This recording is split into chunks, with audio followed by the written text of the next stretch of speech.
Blog Talk Radio.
Lori Smith. This is One Child Abuse Survivor to Another Restoration. Glad to be here. It's Monday night, 10 p.m., September the 16th, 2019.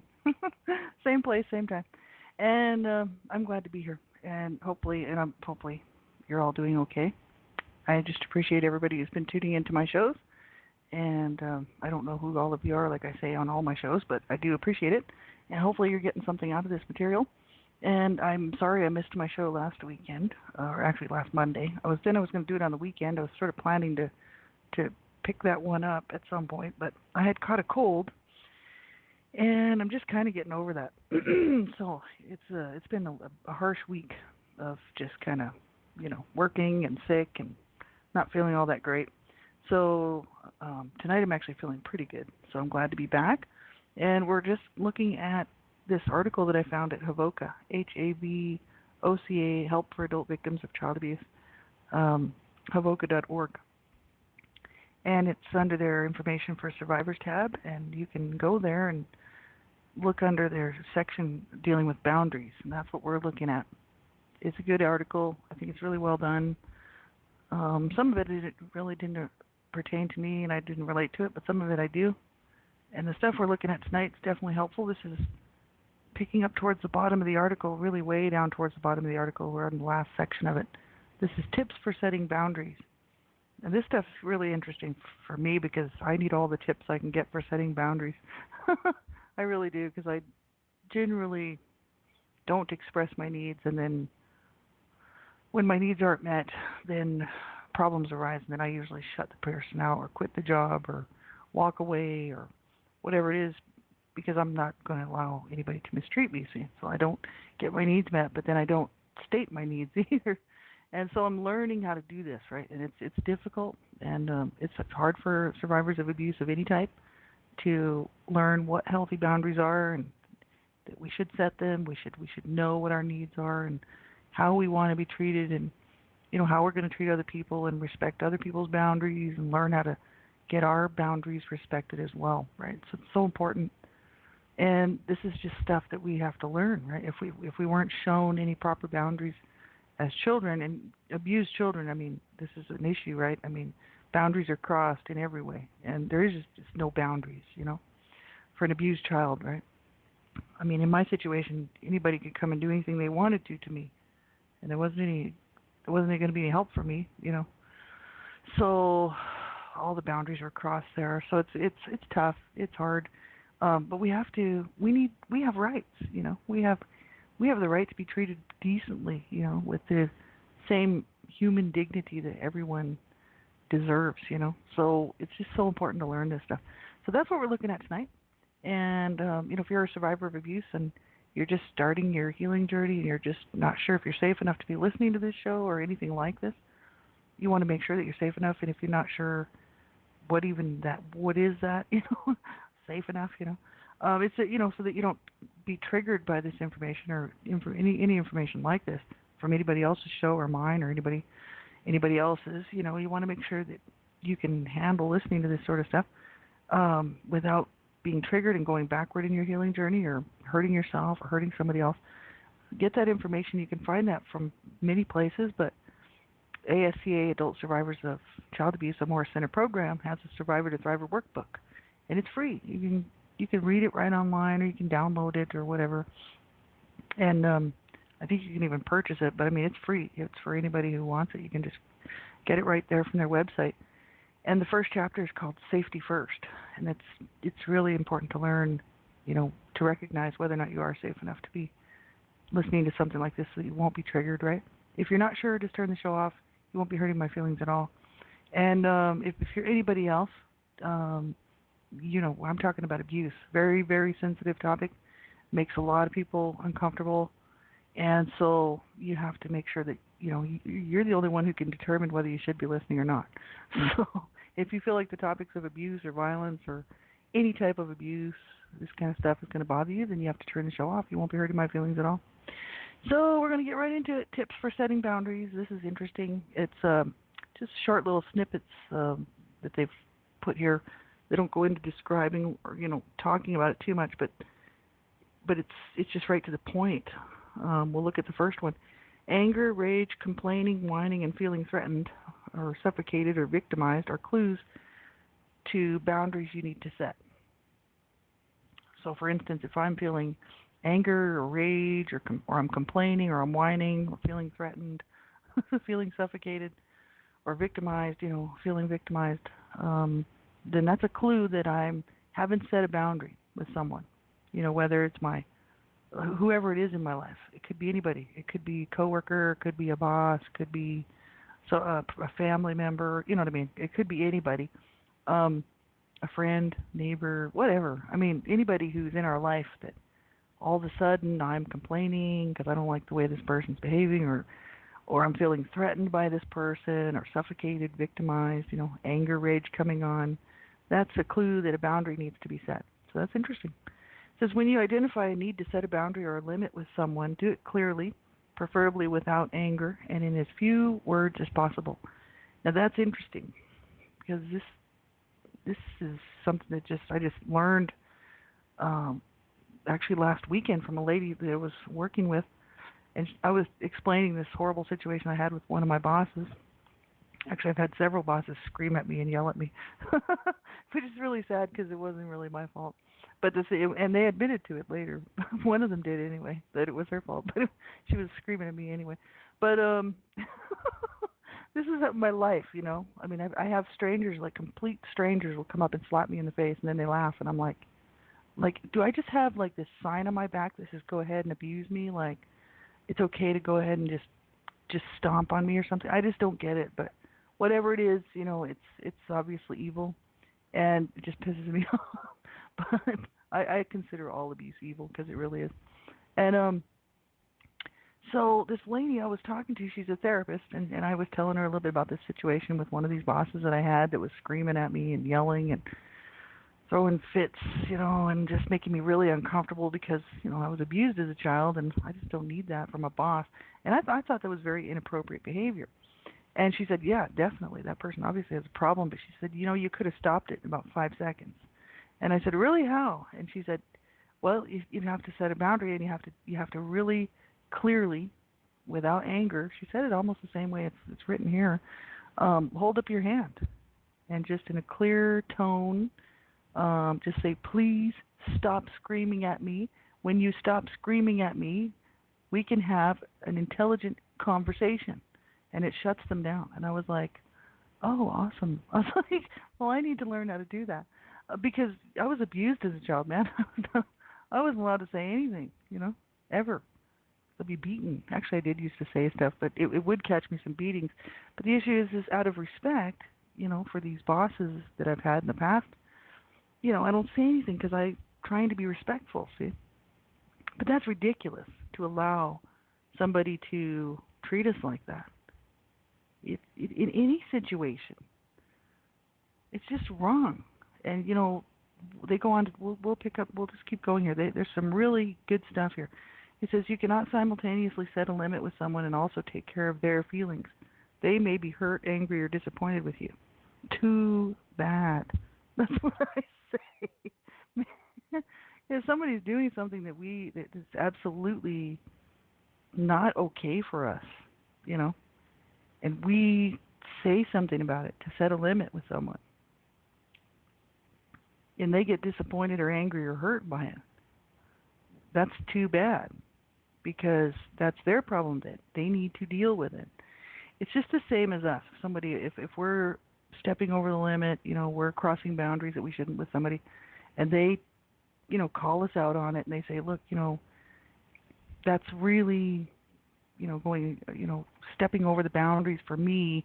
You need to, you know, I'd like for you to do this and this and this or whatever, you know what I mean? Whatever it is that they'd like us to do, and we become angry or hurt by it or disappointed with them, it's the same thing, right? It's wrong. People have the right to get their needs met, you know? So if somebody's doing something that's not okay, we have the right to stand up for ourselves, right? This is so important. It says, when you first begin to set boundaries, you may feel ashamed and afraid. Be prepared to follow through by acting in congruence with the boundaries you set. You'll be tested when you set boundaries, and some people are happy to respect your boundaries. Obviously, some people would be, but other people wouldn't be, right? A support system can be helpful as you strive to establish and enforce boundaries, and you'll set boundaries when you're ready and not a minute sooner. There's a satisfying side to setting boundaries. It feels good. So that's interesting, for sure. This is when you first begin to set boundaries, you may feel ashamed and afraid. Well, yeah, because of the consequences, right? Just like that person who wrote this article had said earlier in the article that, you know, once they were afraid to set boundaries out of fear that they would lose their friend or their friends, you know, whoever they set these boundaries with, right? That's a fear-based thing. Feeling ashamed, that's another one. It's as if, well, I guess, you know, my needs aren't that important, you know. I should be ashamed of myself for setting these, you know, for suggesting that so-and-so not do this or that, right? Because obviously, as a survivor of abuse, you know, we so often run ourselves down into the ground and say, our needs are not important, it doesn't matter what I need, everybody else's needs comes first, you know. It's that whole role-playing thing that we were made to play as victims of abuse. You know, that we're lesser than, lower than, our needs are not important, it's okay. You know, it's not okay. It's not okay that our needs were not met as children or even anybody else who's been abused in any situation. It's not okay. And we don't have to be ashamed or feel ashamed that we have needs. I go through this struggle all the time. You know, both of those, ashamed and fear-based stuff, because of the abuse that I suffered as a child. And, you know, now as an adult and an older woman, you know, I mean, literally just thinking about getting my needs met is just crazy for me to think that, oh, well, you know, I could go do this, this, and this and get my needs met, but, you know, why bother? I don't matter. I don't count. You know, that's that old way of thinking, right? It's just always there, and I have to fight against it all the time. And it's kind of, you know, it's frustrating for sure. But we have the right to get our needs met. And I know this as an adult, like I'm a fully kind of functioning adult. I know these things, but I don't enforce them for myself, you know. I'll have other people tell me, well, you know, you need to do this and that, you know, and get your needs met. And I'm like, I understand what they're saying, but in the back of my mind, I'm like, yeah, but you know how embarrassing it is to have to, like, go and actually get something done about this stuff, you know? For me, it's embarrassing because a lot of this stuff is stemming from the abuse, right? So I'm like, wow, you know, then there's the whole judgmental stuff, right? Then they're going to judge me, you know, or whatever. You know, whatever these issues are. Things that will hold us back, you know, because we are survivors of abuse, you know, things that would hold us back from getting our needs met. You know, nobody's holding holding me back now except for myself. And the learned horrible behaviors that I've learned as it's growing up abused, So it's really difficult. It is. But they said, you'll set boundaries when you're ready, not a minute sooner. There's a satisfying side to setting boundaries. It feels good. I think so, and I think, as long as it's not, I'm not, is this healthy boundaries? Yeah. If we're just setting boundaries to set boundaries, then people aren't going to want to hang around with you too long. It's kind of like, I wouldn't hang around with somebody who just steady manipulates boundaries just to get the practice in. It's like, this has to be real serious stuff. It's kind of like, if somebody's, for instance, here's examples of setting boundaries, and I think this is really important. That's why I don't want to miss this tonight.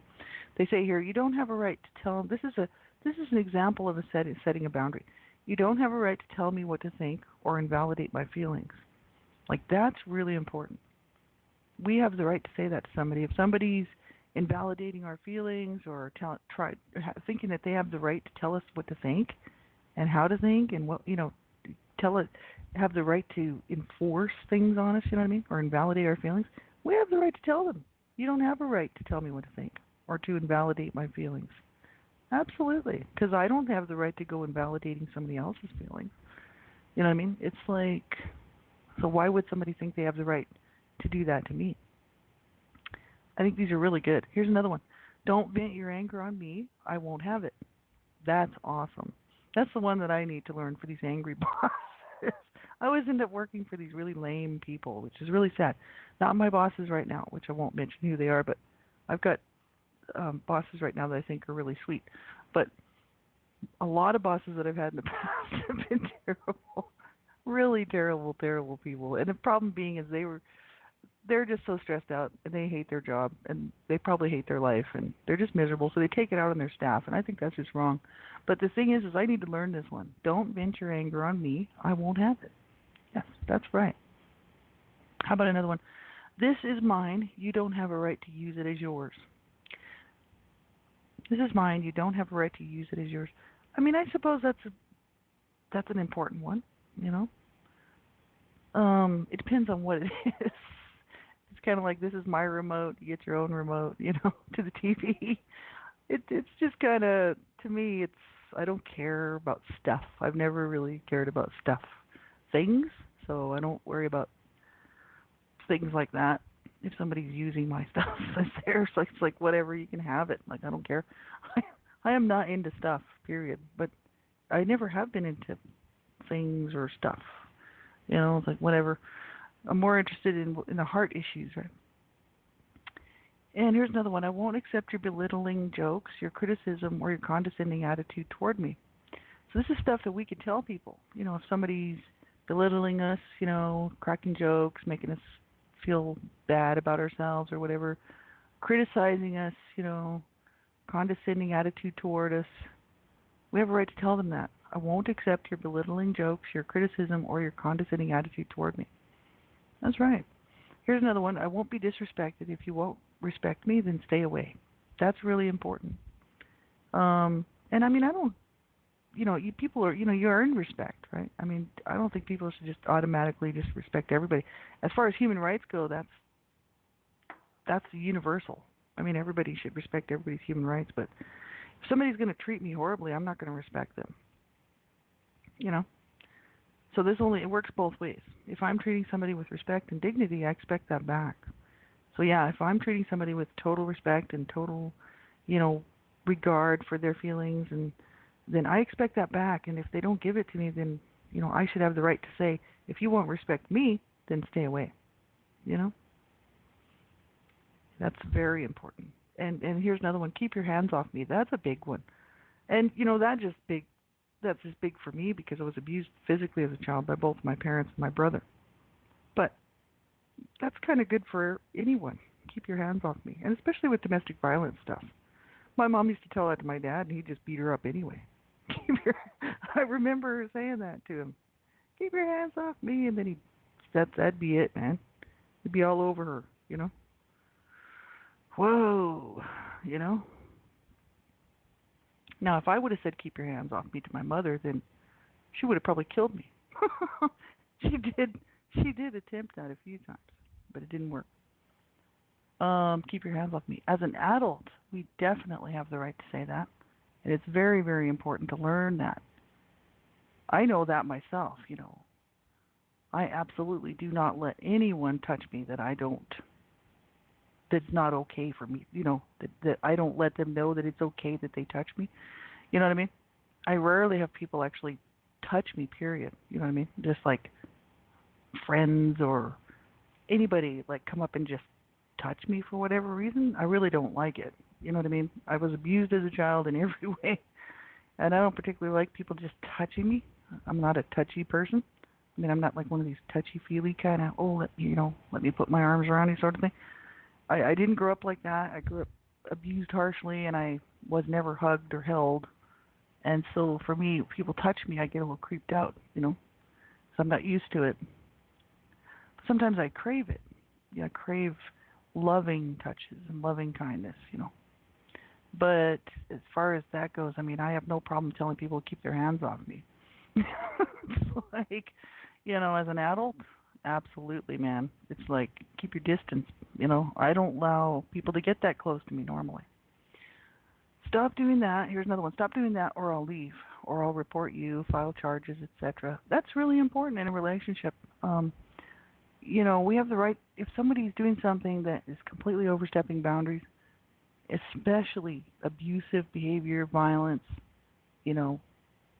becoming assaulting, physically assaulting or whatever, it's a necessity, man, to get help. And sometimes, as DV survivors, they can't say, stop that or I'll leave, because then the abusive person in the relationship ends up killing them because they've threatened to leave. So that only works, sometimes maybe. You got to be very, very careful about that sort of stuff. So if you're a DV survivor, and or if you're a person who's in domestic violence right now, get some help, but also get a safety plan. That's the most important thing you can do. Just go to the domestic violence websites and get a safety plan. Learn how to do it properly, and be careful about going to the domestic DV websites, because if your abusive partner tracks you, they can kill you for that too. I've done a lot of looking in on domestic violence. Well, my parents were involved in that was the main issue. My parents were always fighting, and it just spilled on over to us, So it's not like my parents were this loving couple and they just abused all their children. My parents hated each other, wanted to kill each other, and actually were always trying to kill each other, or threatening to. And it was always a concern that one of them would kill the other. And I was kind of thinking my mom would kill my dad in a self-defense type thing, or just because she just couldn't deal with him anymore. Like no more abuse, right? And I thought one day she's just going to kill him, And then I thought, no, maybe my dad's going to kill my mom one day, because my mom, he was always beating on her and she was sick and horrible, horrible, horrible, right? But they could have gotten out. They could have changed all that. This is the issue.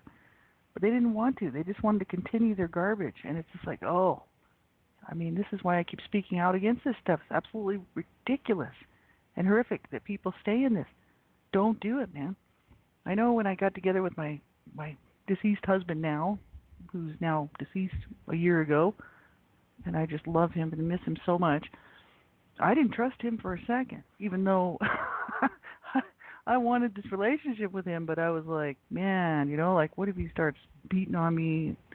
I'm not going to put up with that, Like, I just didn't trust. I have a hard time trusting people. That's just because of the way I grew up. And it's like, not everybody's an abuser, right? But you just don't know, right? People have the potential. So I made sure to tell my husband, who's gone now, after a few blowouts that we had, I made sure to tell him about all of the abuse, And I was like, I can't, if we're not going to be good to each other, we don't need to be in this relationship. If you're just going to be abusive to me, or if I'm going to be abusive to you, we don't need to do this, because I've already done that my whole flipping life. I'm tired of it, and I set some boundaries there with him, and he's like, I would never hit you. I would never push you around or beat on you. And I was just like, I believed him, but he proved it. He proved himself to be true. He never was unkind. He never, did anything to, even though we had our little spats, he was good to me, There's not very many out there that are like that, that aren't violent in some way. It's just horrific. I'm tired of violence, man. I'm so sick and tired of violence. And it bothers me that society loves violence, loves it, and loves the charge and the excitement. And it's like, you got to be kidding. The charge and the excitement of getting your head slammed into a wall, getting your nose busted and you're ending up in ER, being raped. I mean, this is horrific. And people sit there and act like it's just so great. Just watch the videos and watch the movies and watch society. It's really disgusting. So you be careful about the relationships you get into. That's all I can say, because that's what I do. Be very careful. And, don't just jump at friendships. I don't care who it is. Friendships, relationships, whatever. Find good people who are going to treat you with respect and dignity and kindness, right? That's what I do. Because I refuse to be abused anymore. That's ridiculous. I'm not going to be abused my whole entire life. That's what my mother did, right? No, I'm not doing that. So if we're going to have a working relationship, here's another one. I need honesty, respect, and equality. I like that. That's awesome. Here's another. We only have about 5 minutes left. Here's another one. I need to communicate when we have a misunderstanding. So that's good. That's a really important one. Just to be able to say, I need to communicate when we have a misunderstanding. And if they're not open to that, man, they're not worth being around, whoever this is, whether it's a partner, a friend, whatever, And here's another one. I need openness and sharing in a relationship. Your withholding is making our relationship unsatisfying to me. So these are examples, right? But they're good examples. And this is the kind of stuff that we can really study. I'm just going over them quickly here in a half an hour. The issue is I could go through and I could really study those and repeat them, several times and learn that, wow, yeah, I do have a right to protect my boundaries and I do need to set boundaries.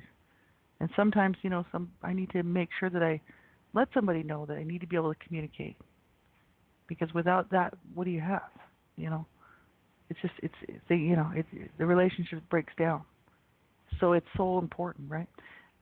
We've only got a few minutes left here. Let's see. Yeah, we only got about 2 minutes left, so I don't want to start the next part. There's one section, actually 2 sections left. Personal boundaries, how to maintain them. You can go read this on their website. On the website, this is Havoca, Havoca, Havoca.org.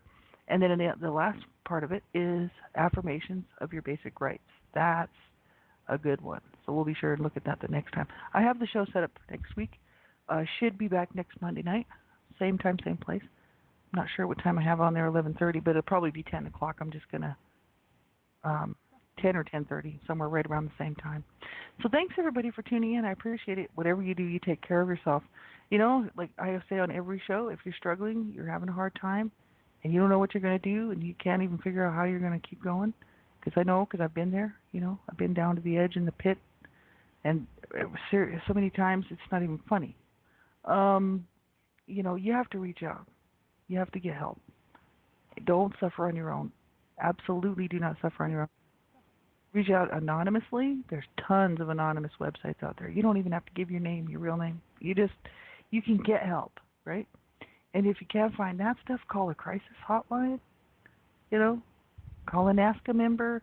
That's who I volunteer with. I'm the Alberta ambassador for NAASCA, NAASCA, National Association of Adult Survivors of Child Abuse. Get a hold of somebody. Make a phone call or get online. But you stick it out, because I'm telling you, every day that we wake up is a slap in our abusers' faces. Have a great night, everybody, and we'll talk to you next week.